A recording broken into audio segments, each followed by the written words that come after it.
Page 231, The Ending. The play was so amazing. I don't want to give away the ending, but it's the kind of ending that makes people in the audience teary. Mom totally lost it when Via, as Emily said, "Goodbye, goodbye world, goodbye Grover's Corner.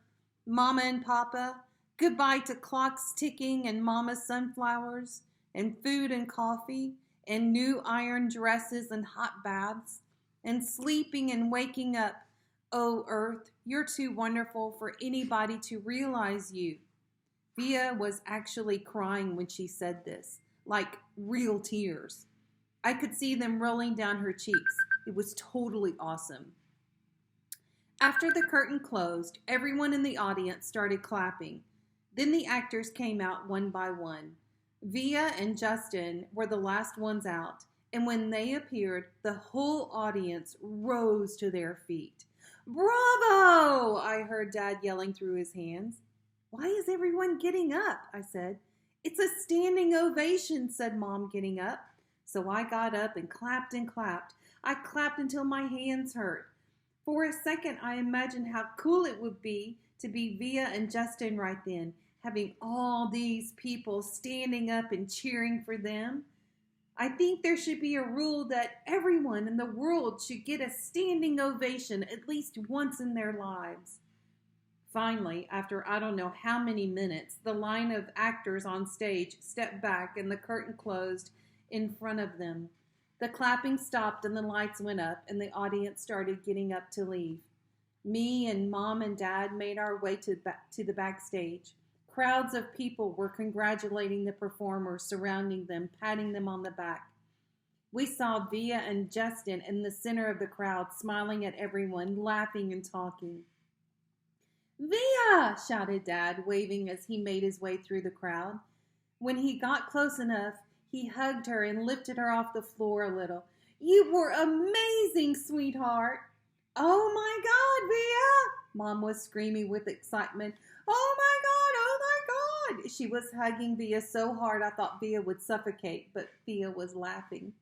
"You were brilliant," said Dad. "Brilliant," Mom said, kind of nodding and shaking her head at the same time. "And you, Justin," said Dad, shaking Justin's hand and giving him a hug at the same time. "You were fantastic." "Fantastic," Mom repeated. She was honestly so emotional she could barely talk. "What a shock to see you up there, Via," said Dad. "Mom didn't even recognize you at first," I said. "I didn't recognize you," said Mom, her hand over her mouth. "Miranda got sick right before the show started," said Via, all out of breath. "There wasn't even time to make an announcement. I have to say she looked kind of strange because she was wearing all this makeup and I've never seen her like this before." "And you stepped in there right at the last minute," said Dad. "Wow!" "She was amazing, wasn't she?" said Justin, his arm around Via. "There wasn't a dry eye in the house," said Dad. "Is Miranda okay?" I said, but no one heard me. At that moment, a man, who I think was their teacher, came over to Justin and Via, clapping his hands. "Bravo! Bravo, Olivia and Justin." He kissed Via on both cheeks. "I flubbed a couple of lines," said Via, shaking her head. "But you got through it," said the man, smiling ear to ear. "Mr. Davenport, these are my parents," said Via. "You must be so proud of your girl," he said, shaking their hands with both hands. "We are. And this is my little brother, August," said Via. He looked like he was about to say something, but suddenly froze when he looked at me. "Mr. D," said Justin, pulling him by the arm, "come meet my mom." Via was about to say something to me, but then someone else came over and started talking to her, and before I knew it, I was kind of alone in the crowd. I mean, I knew where Mom and Dad were, but there were so many people all around us, and people kept bumping into me, spinning me around a bit, giving me that 1-2 look, which made me feel kind of bad.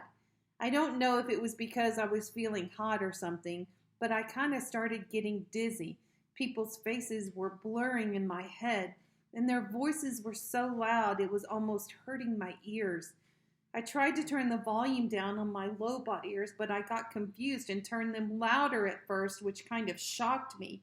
And then I looked up and I didn't see Mom or Dad or Via anywhere. Via! I yelled out. I started pushing through the crowd to find Mom. Mommy! I really couldn't see anything but people's stomachs and ties all around me. Mommy! Suddenly someone picked me up from behind. Look who's here, said a familiar voice, hugging me tight. I thought it was Via at first, but when I turned around, I was completely surprised. Hey, Major Tom, she said. Miranda, I answered and gave her the tightest hug I could give.